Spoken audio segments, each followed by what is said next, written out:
আসসালামু আলাইকুম।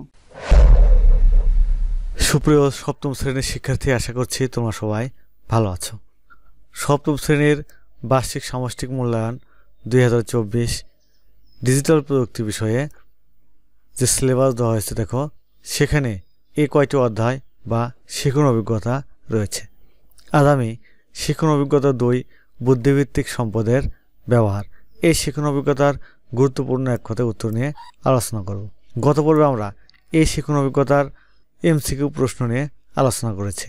তোমরা যারা ভিডিওটি দেখোনি তারা সোহান অনলাইন স্কুল সপ্তম শ্রেণীর বার্ষিক সামষ্টিক মূল্যায়ন বা বার্ষিক পরীক্ষার প্লেলিস্ট থেকে ভিডিওটি দেখে নেবে।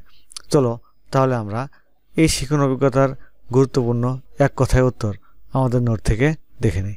দেখো, প্রথমে রয়েছে বুদ্ধিবৃত্তিক সম্পদের অপব্যবহার রোধে সর্বপ্রথম কী করা উচিত? কিছু নীতিমালা তৈরি করে নেওয়া উচিত। ময়মনসিংহ গীতিকা মূলত কি? একটি সংকলন গ্রন্থ। ময়মনসিংহ গীতিকা সংকলন গ্রন্থটি কোন অঞ্চলভিত্তিক? ময়মনসিংহ অঞ্চলভিত্তিক। ময়মনসিংহ গীতিকা সংকলন গ্রন্থটিতে কি লিপিবদ্ধ রয়েছে? ময়মনসিংহ অঞ্চলের পালাগান। ময়মনসিংহ গীতিকা কী ধরনের সম্পদ? বুদ্ধিবৃত্তিক সম্পদ। ময়মনসিংহ গীতিকা বুদ্ধিবৃত্তিক সম্পদ সর্বপ্রথম কে সংগ্রহ করা শুরু করেন? চন্দ্রকুমার সাহা। ময়মনসিংহ গীতিকা সংকলন গ্রন্থটির সব পালাগানগুলো একত্রিত করে সম্পাদনা ও গ্রন্থাকারে প্রকাশ করেন কে? ডক্টর দীনেশ চন্দ্র সেন। হাসির বাবার হাসি দই নামে দই কারখানাটি কী ধরনের সম্পদ? বুদ্ধিবৃত্তিক সম্পদ। দই তৈরির কৌশল বা ফর্মুলা কী ধরনের সম্পদ? বুদ্ধিবৃত্তিক সম্পদ। ভূমি একটি বিখ্যাত বাংলা সিনেমা দেখতে চাইলে কি করতে পারি? একটি ওয়েবসাইটে নিবন্ধন করতে পারি। ওয়েবসাইটে নিবন্ধন গ্রাহক হতে হলে কি করতে হবে? নির্দিষ্ট ফি পরিশোধ করতে হবে। বাংলা সিনেমা কার বুদ্ধিবৃত্তিক সম্পদ? সিনেমার এখানে হবে প্রযোজকের। বুদ্ধিবৃত্তিক সম্পদের মালিককে কি বলে? স্বত্বাধিকারী। কোনো স্বতন্ত্র প্রতীক বা লোগো বা নাম বা স্লোগানকে কি বলে? ট্রেডমার্ক। কোনটির দ্বারা একটি বুদ্ধিবৃত্তিক সম্পদকে একই ধরনের অন্য কোনো বুদ্ধিবৃত্তিক সম্পদ থেকে পার্থক্য করা হয়? ট্রেডমার্ক। কোনো বুদ্ধিবৃত্তিক সম্পদকে বাণিজ্যিকভাবে বাজারজাত করার জন্য সর্বপ্রথম কি করতে হয়? নির্দিষ্ট ট্রেডমার্ক নিবন্ধন করতে হয়। কেউ বুদ্ধিবৃত্তিক সম্পদের অপব্যবহার করলে কি করণীয়? আইনি পদক্ষেপ গ্রহণ করতে হয়। WTOর পূর্ণরূপ কি? World trade organisation. বিশ্ব বাণিজ্য সংস্থায় বাংলাদেশ কততম সদস্য? 28তম।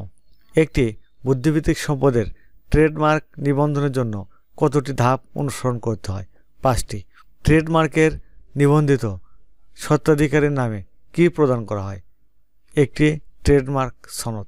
ইন্টারনেটে ট্রেডমার্কের আবেদন ফর্ম ডাউনলোডের জন্য ওয়েবসাইট কোনটি? http://www.dpdt.gov.bd। মোবাইল অ্যাপ্লিকেশন সফটওয়্যার তৈরি এটা কোন ধরনের সম্পদ? বুদ্ধিবৃত্তিক সম্পদ। একটি ওয়েবসাইট থেকে বিভিন্ন সিনেমা দেখতে হলে সর্বপ্রথম কি করতে হবে? নির্দিষ্ট আইডি ও পাসওয়ার্ড দিয়ে লগ ইন করতে হবে। যে কোনো বুদ্ধিবৃত্তিক সম্পদ ব্যবহারের সর্বপ্রথম কি করণীয়? ব্যবহারকারীর জন্য সুনির্দিষ্ট নীতিমালা তৈরি করা। একটি এলাকার নির্দিষ্ট কোনো খাবার কোন ধরনের সম্পদ? বুদ্ধিবৃত্তিক সম্পদ। একটি এলাকার কোনো ঐতিহ্যবাহী বাড়ি বা স্থান কোন ধরনের সম্পদ? বুদ্ধিবৃত্তিক সম্পদ।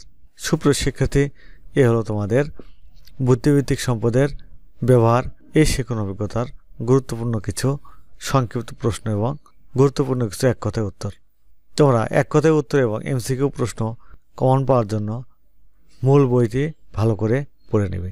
তাহলে আশা করি যেভাবে প্রশ্ন আসুক তোমরা লিখতে পারবে। সুপ্রিয় শিক্ষার্থী, আজ তাহলে এখানে শেষ করছি। তোমরা এখনও যারা সোহান অনলাইন স্কুল ইউটিউব চ্যানেলটি সাবস্ক্রাইব করোনি তারা প্লিজ সাবস্ক্রাইব করবে এবং ভিডিওতে লাইক দিয়ে দেবে। আল্লাহ হাফেজ।